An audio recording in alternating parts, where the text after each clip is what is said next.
Hi guys, we're here out on our property. We're doing a cold camping winter night. We just bought a brand new White Duck Ultimus tent. It's 14 feet in diameter. 14 feet, yeah. Yeah, it's a big tent.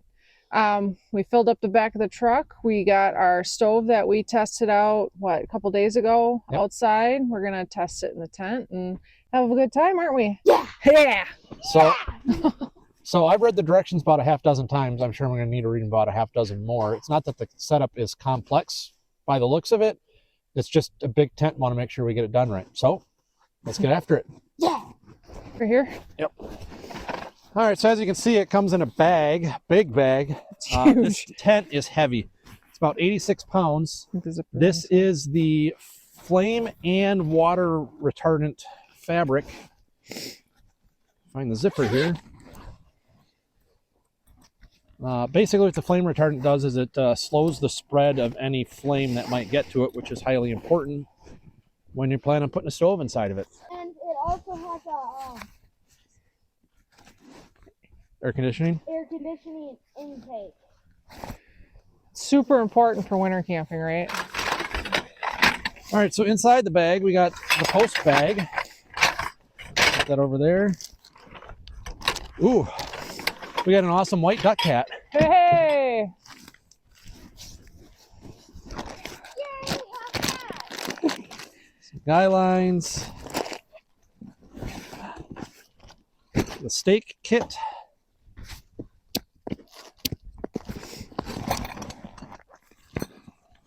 And the tool kit. We can't come up with a mallet. So this has all the stakes, or should have all the stakes that we need to install. So some of them are that long. Dang. Some are the large chunks of, it's probably 3/8 rebar cut down into chunks, or cut down into stakes. What do we use that for? That's a mallet. And So now if I we're remember wearing our correctly, white duck hat. these are for the corners of the tent, and the large ones are for the corner of the, or for each one of the tie outs for the top. All right, what do you want me to do?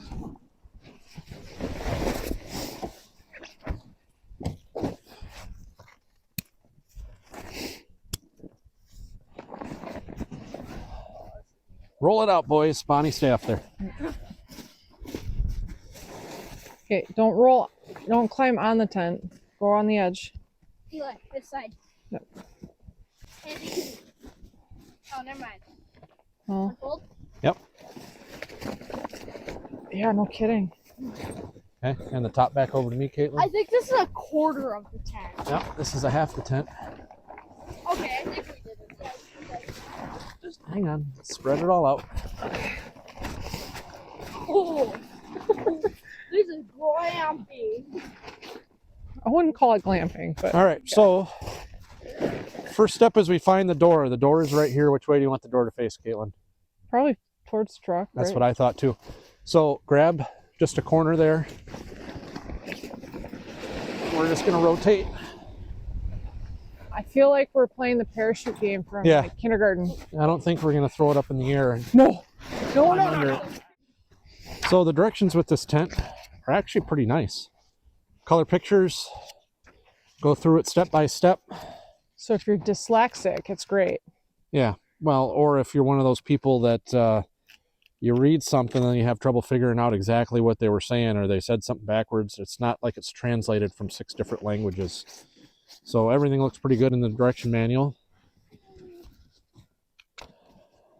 So starting off, we laid out the tent. We're going to stake the tent down using the pins. The smaller of the two sets, stake the floor using the mallet, driving them into metal grommets around the base. Assuming those are the metal grommets. Oh, that wasn't bad. I am amazed at how soft the ground is. We've had some nights below zero recently, but we have had a fair amount of snow all year.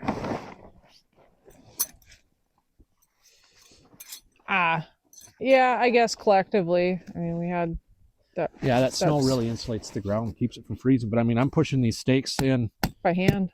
a third of the way. I hit something there. You hear that? Yeah. Even with Why don't you talk us through what you're doing over there? It says the next step is to assemble and position the door frame. I was making a joke. All right, so I staked it and stretched it all the way around. May have to do some more finessing of them, but we'll see. This first time, this tent's never been up before, so it's all holding form to being crinkled up here, so we'll see what it does. So, all right, so the door frame is made up of one angled piece, and these all fit in there like that. Then we put one of these on either end.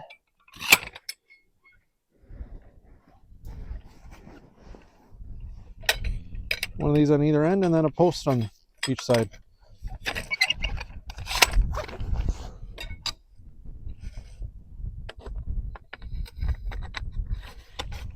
Well, layer down. It's gonna be a whole tent. So slide the poles through the sleeves and then connect them to the top rail. And then also too, it says there's no perfect method. Find what works best for you, which means you got to finagle it and make it work. So take this off. My bad.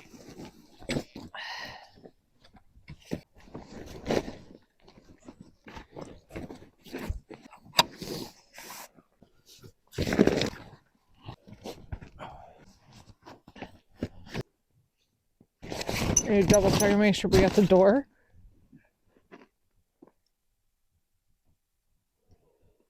Thing is with this tent, all these panels open. Yeah. So I'm assuming the white duck section is the door, but the spacing doesn't look quite right. How come there's a wood thing there? Another what? It says white duck. Yeah, maybe. So in typical fashion, the first time we did it wrong. We've got this the tent turned roughly 180 degrees, so entirely the wrong direction. Originally we thought, okay, well that's fine, we'll just go out that end. But this tent has sky lines that come out every direction off of it. So in order to set it up the wrong way and then just walk around, we'd have to be walking through the woods to go get something from the truck. So we're gonna pull the stakes, spin it 180 degrees, point it in the right direction, and go from there.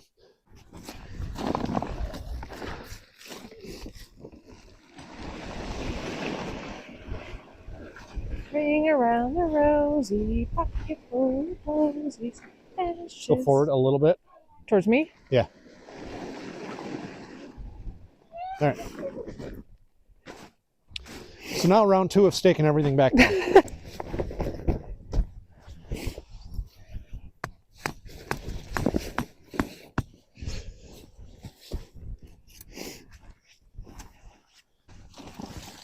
See how these loops are?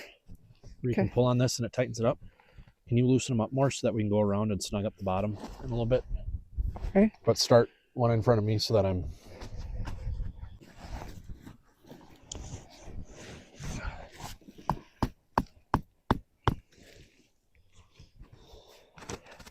What do you get? What's in there? Huh? What's in there?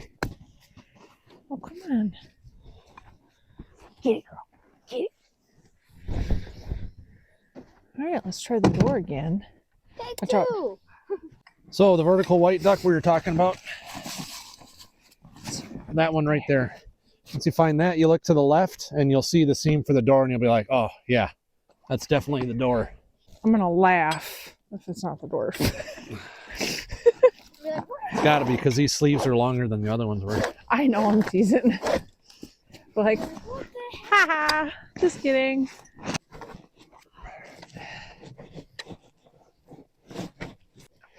Let's try just standing this up.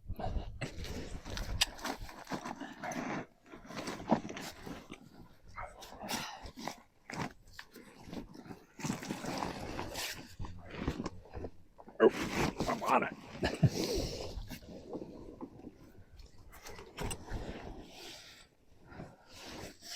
All right.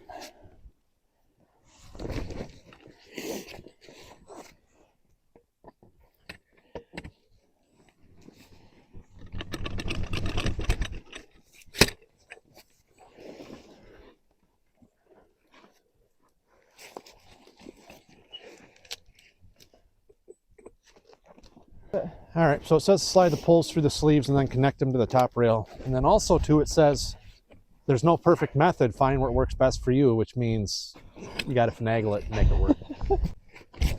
There we go. For the record, there is a grommet.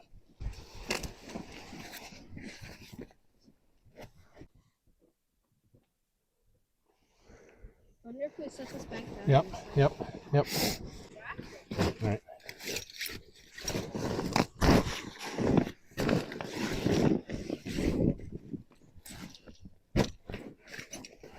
Never been a fan of climbing on a tent. That's down, but there's no other option here. Like 2 of them. Come on, go count.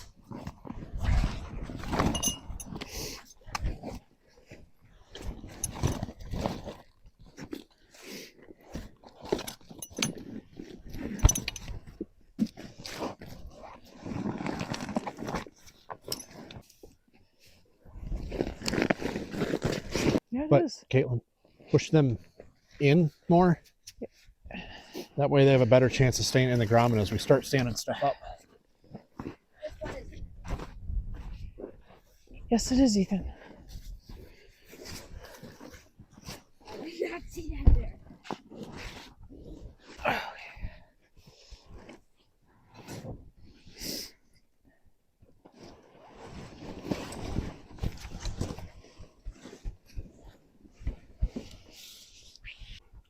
Hold on. What? It's out of the grommet. Oh, yeah, I lost my grommet too.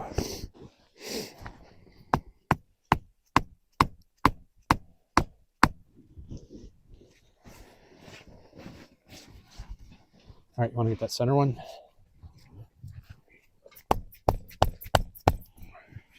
I want to know who takes the time to wrap all these. Oh my gosh, your tent's set up. Yeah. Next step is setting up the center pole. Center pole is very easy to identify. It's the big one. It's also got a pad on either side, and this one's kind of stiff due to the cold. One of these goes at the top, and then it looks like the similar one on the other end. One of those goes at the bottom.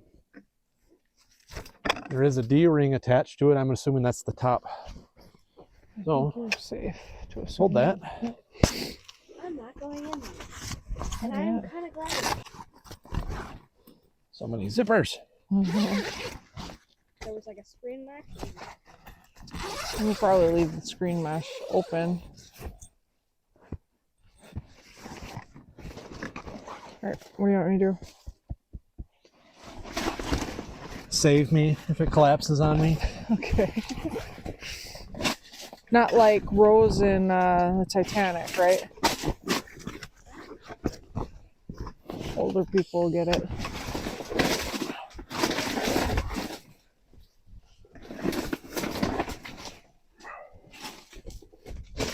Now, I thought there was a mark on the middle of the floor of where the center is.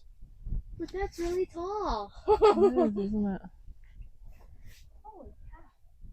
it? Is there a mark? There is a mark. Bottom was folded, and I had the post on top of it, actually. So now on to the next step. Around 6? No. Around 7. We're on 7. Ooh. Cruising. We got to turn the right way. I'm surprised that the stakes for the guide ropes are more heavy duty than the ones for the bottom of the tent. So when you look at wind hitting this, it's going to want to move the top of the tent more. All these ropes are what holds it down and up. So the ropes being as heavy as they are and the stakes being as heavy as they are, the bottom really isn't going to get a whole lot of pull one way or another. It's going to get a little bit of the wind and want to shift it sideways, but it's going to want to stay, well, because also you got stuff in the base of the tent. But on the guy ropes, it's much more important to have the bigger stake there. Now, when we're putting these up, we want to put the rope in line with the grommet that we put the post through and also the center post.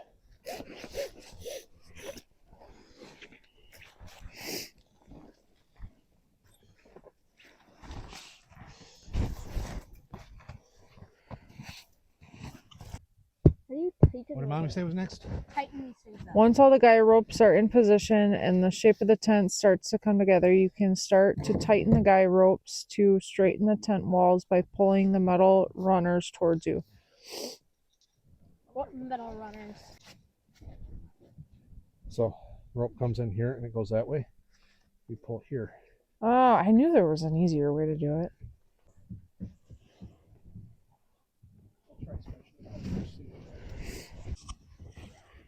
I'll probably find it.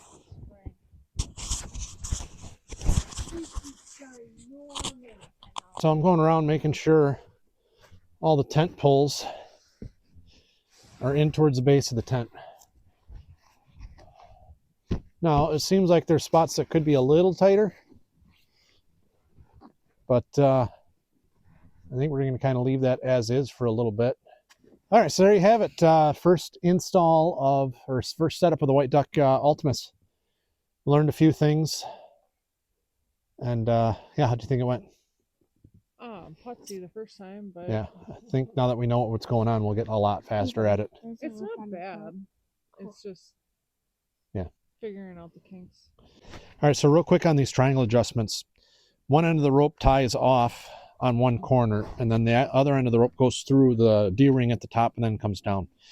So when you go to loosen or tighten, if you twist that and put that side of the triangle in line with the rope, then you can slide it one way or another. And then once you bring it down, that's kind of your set for how tight the tension is. All right, so here we are heading into the tent. Center pole up. Plenty of room in there for 4 people, unless you're bringing couches and full-size beds. So we're going to feed this through. Caitlin, there's going to be a fair amount of room, so you're going to have to be right on it. Okay, got her put the spark arrestor on the top. And now we can feed that up and through. Now this is when we can start to actually locate our stove and center it up where it needs to be.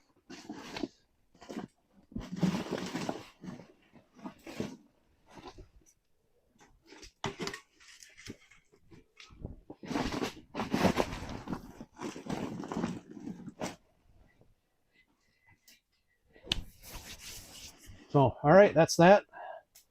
We do have a couple extra sections of stovepipe that we had to buy and add into this. The stove installed, all the stove jack done. Got a little fire going. Right now it definitely looks like it's backdrafting a little bit. It's got to wait for that flue to heat up and start pulling a draft from the air intake through the fire and then back up. One of the only things you can really do about that is try starting your fire further to the back, which I might try pushing it here once it gets started a little bit. But we'll see. That looks like smoke coming out. I think that's actually steam though. But I could be wrong. So got the fire going. Got to get it built up and get everything kind of cranked.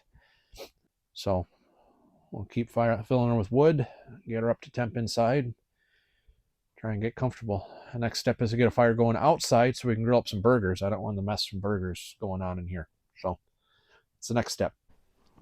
All right, just got the wood stove going in the tent. Got everything heating up in there. Eli's keeping an eye on it.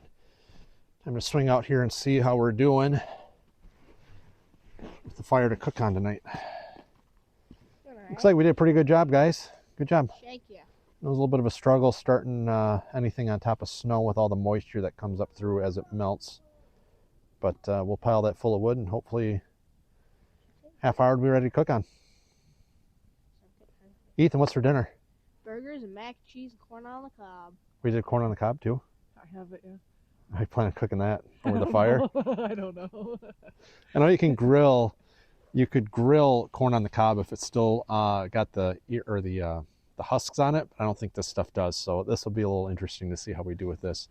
Worst case, we could break it up and put it in the pot and boil it, right? That's kind of what I was thinking we Yeah. were just doing. So either we're gonna have a pot or we're gonna have corn that tastes like macaroni and cheese, or macaroni and cheese that tastes like corn. One way or the other. Let's make the mac and cheese before we make the corn. Do what? Let's make the mac and cheese before we make the corn. I hear the peanut gallery from the tent. What do you have, Eli? Nothing? All right, good. All right, so finally got this fire ready, or close to ready.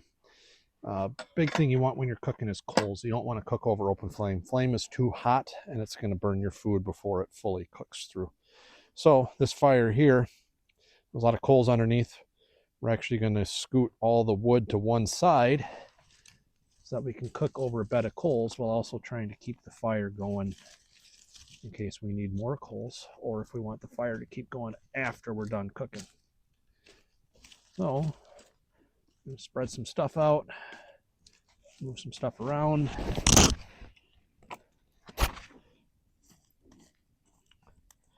And then we're cooking on cast iron tonight. Inside, she's cooking right on the wood stove, boiling up water for the mac and cheese or the corn. I'm not sure what she's cooking first.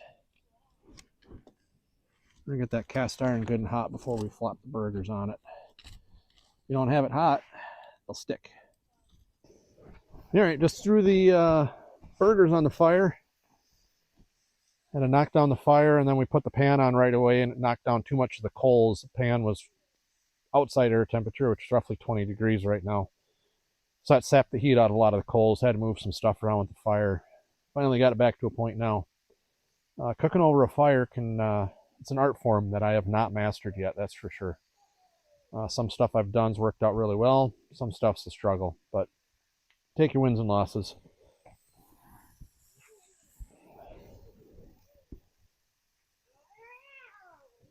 I don't know if you can hear it in the background, but the boys are having a ton of fun in the tent, so that's always positive. It's nice when you put forth some effort and the kids are having fun versus whining and complaining, so that's always a good sign.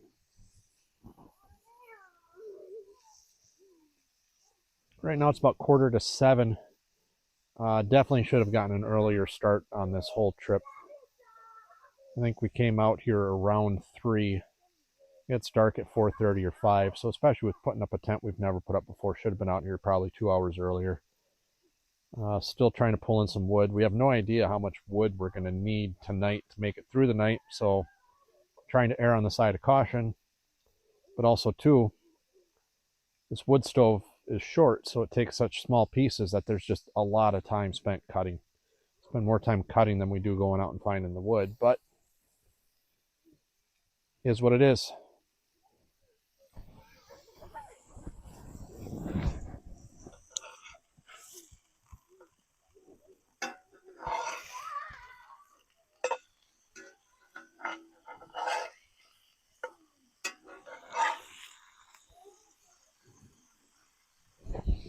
Definitely have a hot side to the pan and a cold side, so these are going to take a long time to cook. Let's see if we can just scoot the pan in. Get a little more even cooking out of it. Pretty sure I've been cooking burgers for an hour and a half, and I only had 7 to cook. So as you can see, nothing exactly is going right. The pan's cold, the fire's cold. We got enough heat to eventually get these to an acceptable state, but really just slogging through cooking here. But the kids are still having fun, so that's a win. So we're going to get these last couple finished up probably in 15 minutes, and hopefully the food's still warm inside. Got the corn cooking on the wood stove. You can hear it boiling. I am just poured some mac and cheese noodles in the pot, and I'm going to get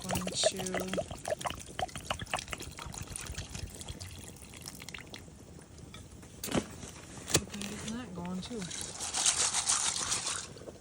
May need to add water to that, but honestly, I think I might just do that. That's sketchy. Oh. See how that works. The corn should be done here pretty quick. And I'll at least get the mac and cheese started. Trying to dry everybody's clothes out while we're cooking. But this is a very tentative setup that we have with the mats Hi there. all around. But corn boiled pretty well on the pot. I'd had a lid on it. I have it on the mac and cheese pot right now. But I'm gonna take it off and then put the mac and cheese just solely on the wood stove so we can get that to a roil and boil just like we have the corn. The mac and cheese is done. Just the, no. All the noodles are all probably a little too soft, to be honest. Got caught up in a couple other things, but I have some powdered butter and powdered milk that I'm going to add for a little more richness and flavor. And then the standard cheese packs that count like the mac and cheese. This one's the cheddar. This is the white cheddar, yep. The burgers are good. Good. Yep, Daddy made some burgers outside. Just corn on top. Yeah, you can grab one of the corn on the cob. Or I mean, like, I was asked you to grab one, but you're on. Alright, I'm gonna. There's a little bit. Alright, so the mac and cheese all wrapped up. Corn on the cob. Mac and cheese. Boys over there eating their corn on the cob. They already had their burgers. So I had to bring the burgers inside, finish them off on the stove. Just did not have enough heat left in that fire outside. Part of the problem was the temperatures. Part of the problem was me sticking that pan on there right away when it was about 20 degrees. So that really just sapped all the heat out of the coals. So anyway, finished them off inside. Now we got some burgers, mac and cheese, and corn on the cob, right, bud? It's So delicious. delicious, good. Nothing quite like having corn on the cob in a hot tent. There's something. Yeah. Anyway, so cooking food went all right in here, right? Yeah, that actually worked out pretty well. Was it too hot or too cold, or was it? It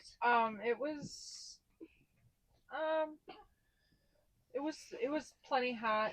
I think if you had to be precise with certain things, it might be too hot. But Yeah. boiling the corn on the cob, it went great. Mac and cheese, I mean, I had it in the pot on the side because I thought it would just warm it up. It was cooked by the time I came back. Oh, sweet. So glad to see cooking on the stove worked out well. We'll have to figure out some more things that we could do. We've done a fair amount of dehydrated and freeze-dried meals for Boundary Waters, canoe camping style trips where weight makes a big difference, but something like that would definitely be easier to cook on this type of stove where all you're doing is heating something up versus cooking it. So maybe that's something we got to look into in the future. Something else we really need to look into is tent organization, because we are everywhere with everything. Part of that is just the first time we're figuring this stuff out with this size tent. Normally we are not cooking or eating or doing anything in the tent besides hanging out for 10 minutes before bed and then sleeping. So having a tent this size is definitely a new thing for us. And cold camping in general, we've done a night and a half of cold camping. The first night Eli got sick. Yep. And we had to head in early, which was okay. I mean, stuff happens. The second night it got down to about 25 degrees, and the boys and I made it all night in our tent. So that was before we had a stove or a hot tent. So, you know, kind of changes a lot of things. So we're going to work on finishing off dinner here and getting some stuff organized and seeing what we got to do for bed. And then we'll be finding out just how long that wood stove will last throughout the night. That'll be the interesting part. Yeah, definitely be the interesting part. Very interesting. Settled in for bed here, Ethan. What layers you wearing to bed? A sweatshirt, a shirt, I've got long underwear and jeans on. You got wool socks on too? They're right there warming up. Once they get dry. Eli, what are you wearing? Sweatpants, underwear, If you got a call-out underwear, you're not wearing enough layers. shirt. I mean, I'm hoping you're wearing underwear. Sweatshirt. So we got to work on the boys' layering abilities. Always when you're hot tenting, you always want to think of the stove going out in the middle of the night of what you're wishing you're wearing then. So, like myself, I'm wearing a t-shirt, long sleeve shirt, a flannel, and then this hooded sweatshirt with sweats and wool socks on. So, oh, and the underwear, just so that everyone, yeah. Caitlin over here is all tucked in. How are you set up, Mommy? Wool socks, sweatpants, undershirt, long sleeve shirt, sweatshirt. Then this sleeping bag is like a what? 20. I don't even remember the rating on that one. It's got a pretty decent rating. That's pretty decent rated, yeah. And then the blanket. Honestly, though, I probably should have more layers. I kind of was taking advantage of the fact that we're not far from the house, and was hoping that that stove would probably last longer than it probably is going to. Yeah, always should have more layers. We are wearing a lot of cotton tonight. However, we're like an 8-minute walk from our house, so if something truly were to be bad or happen tonight, we can get out relatively safely and not be in a true survival situation. So cotton's fine for this type of thing. So as we were powering off after saying to avoid cotton, Ethan asks, what's so bad about cotton? And really the only bad thing about cotton is that once it gets wet, it loses most of its insulative properties. A lot of polyester or nylons do a lot better job. Wool, fleece do a very good job of, even when they're damp or wet, of still providing some form of insulation. Cotton tends to do very poorly in those types of situations. So outdoors or system or setups where you have to stay dry, avoid cotton. All right, morning everyone. We had a night last night. I think we stocked the wood stove up 4 or 5 times, and then around 3 o'clock it just totally went out. I think Caitlin woke me up at some point and she's like, hey, the wood stove's out. And I'm like, okay. And as I'm talking, my eyes are opening and I can start to see my breath, and I'm like, all right, yeah, I definitely need to do something here. So I got the wood stove going, put our last piece of wood in around 5. The fire made it till like 7:30, so we were at least like, okay, but we were right at the line there. I had planned on doing one of those, wake up moments where it's like, oh, everything's so great. Yeah, no. Wow, I need a hat. I don't know what that was. I don't know what that was. Collateral damage, I guess. Anyway, we're all happy. We're all laughing. We're all having a good time, except for maybe Bonnie over there. She's a little cold right now. I think she's still loving it. But to show you how cold it got in here last night, that's ice in the water bottle inside. So definitely got cold. I think outside temps last night were 10. I think outside temps last night were 10 degrees or a little bit colder. So definitely a cold trip. Think we definitely need to upgrade our wood stove to a larger style that can fit more wood in it, hold heat a little bit longer. This one's great at heating up quickly, but it also loses heat quickly too once the fire goes out. So might have to make an upgrade there before we do something in this temperature range again. Overnight lows were in the upper 20s. I think we'd have been a lot better off. Oh yeah. Yeah. What'd you think, Eli? Good. Yeah. Ethan couldn't complain about anything because he slept through it all until about 5:30 when he decided to come try and join me on my sleep mat. But, could be worse. I heard snoring, and then I'm like, all right, I think this is Eli. I look over, it looks like Eli. Nope. And then I hear you talking. Yeah. And I'm like, wait a minute. Oh, it is him. Yep. So we're going to get warmed up. Had to go out and cut some firewood first thing this morning. Not ideal.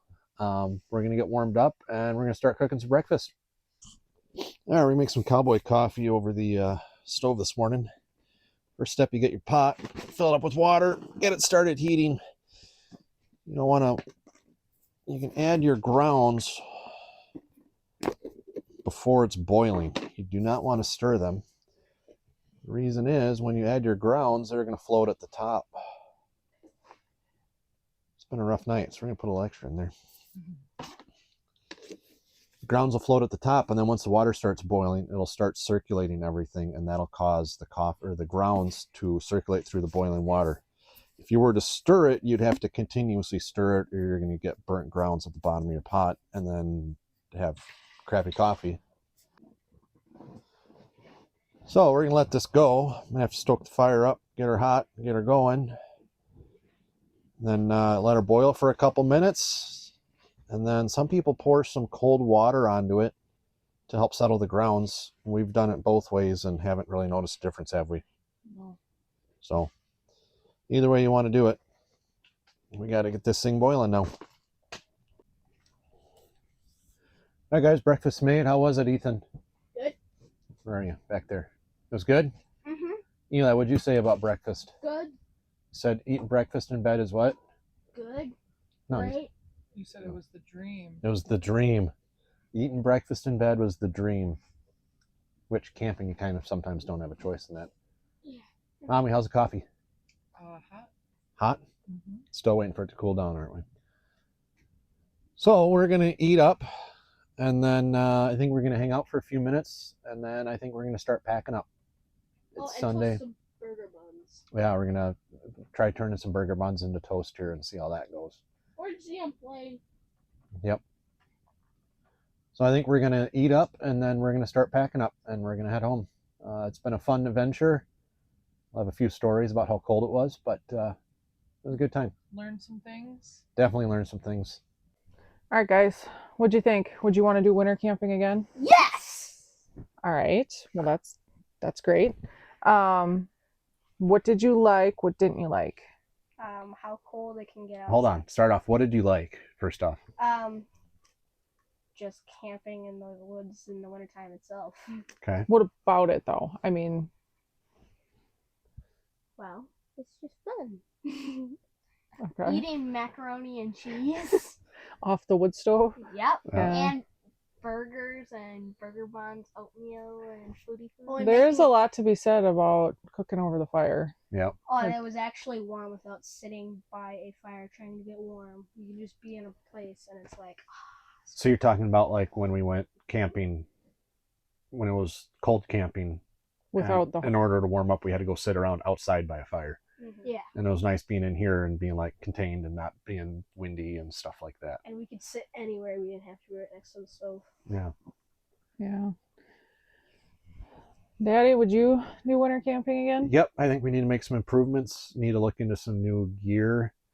I went with a blanket system for sleeping, and that was not the right move. I definitely think the mummy bags are the way to go, which is why people use mummy bags instead of blankets.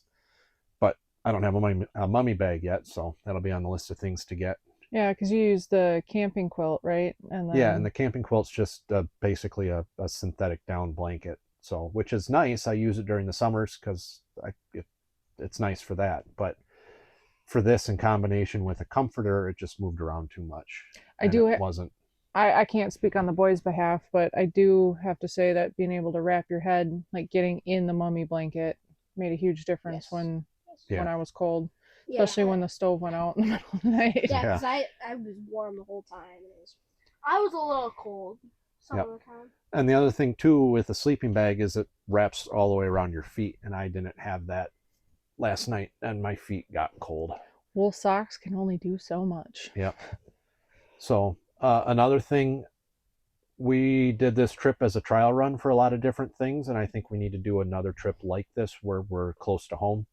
Learning and I think in about 8 minutes we could be back on foot. In about 2 minutes by truck we could be home and inside and relatively warm.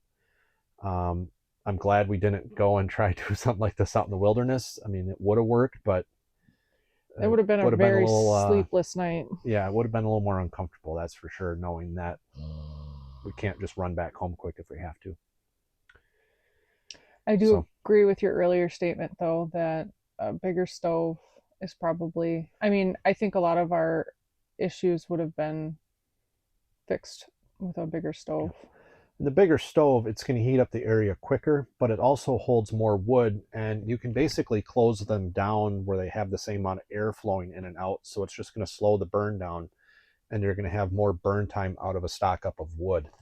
So it'll be a lot less time that you're waking up in the middle of the night to stuff more wood in the fire. Honestly, it was about every hour that I think it was a little longer than that. Part of it was part of it was at night when it's darker out, you can see how much the stovepipe's glowing. And when I close that damper down a little bit, you'd see the whole stovepipe start turning red. And it's like, okay, well, I don't want to burn everything down, so I'm going to kind of let this go a little bit. But that ended up with us burning more wood and waking up more often. So learning curve on all that, just more stuff to learn and more stuff to do. But I think overall it was a pretty good success. Yep. Mhm. We got cold, but we had a lot of fun. Yeah, I think we need booties for sure. Yeah, we need to come up with some ideas for keeping the tent mess contained, both bark and stuff from the firewood, and also snow coming off our clothing and our boots contained in one spot better. But And all of our stuff. we'll get better at all that. The floor is really cold. That's why we test try things to get a little bit better. Yeah, it was really weird when you're walking around and you feel something crunch on your foot. You're like, oh crap, I broke something. It's like, oh, it's snow underneath. So that was interesting. I got a little like numb to that though, and I was a little worried that I was actually gonna step on something and break it Yeah. and think it was snow. You're like, oh, it's just Oh, and you definitely got to keep the tent hot enough if you're planning on going for more than a day or two, because you freeze your water. Yep. So all sorts of stuff for us to work on, but I think we had a lot of fun and we're going to keep doing it. But now it's time to break camp. We started cleaning up some stuff. I think it's time to clean up the rest. But like an hour ago, Eli's water was just filled with ice. Yep. Yeah, metal insulates better than plastic. Yeah, I mean, come on. The double-walled metal Yes, water yes, bottles, yes, she's yes. saying, insulate better than plastic. Normally, that's not the case. So now we're going to go through how to take down the tent, and it's basically the same steps in the reverse order. We're not going to go through and announce the steps like we did when we were putting it up. We're just going to kind of go about it and do it just because we're ready to go home. So let's get to it, boys. All right, first things first, we got to loosen up all the guy lines. I have Yep. no clue how to do this. Okay, why don't you start walking that chair over, Eli? Yes, go ahead and close that up. Well, no, we got to take the beam out. Huh? Oh, yep, this way.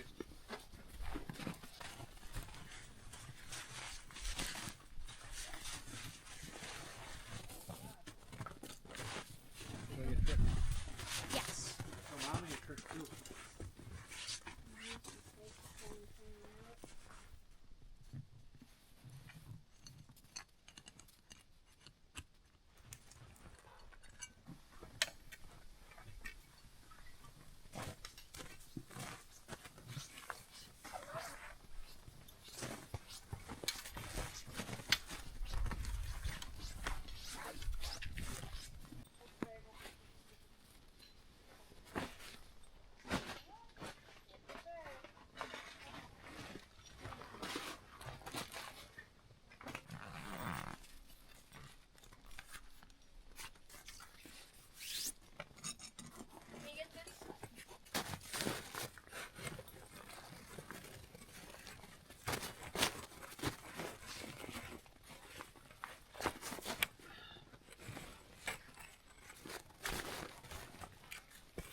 I had said never mind.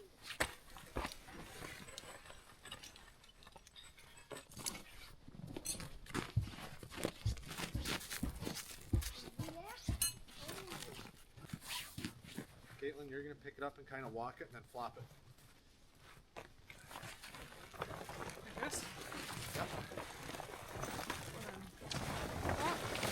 Yep.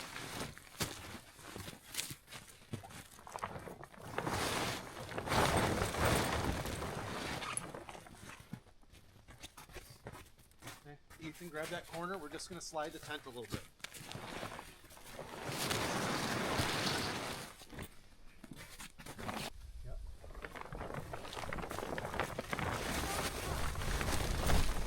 Bring the bag.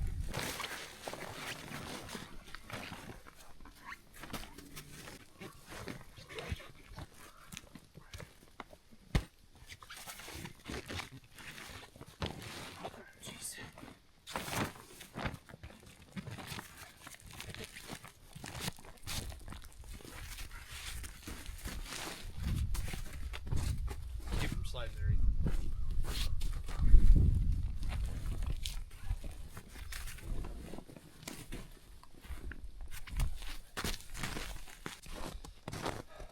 Man, that was fast.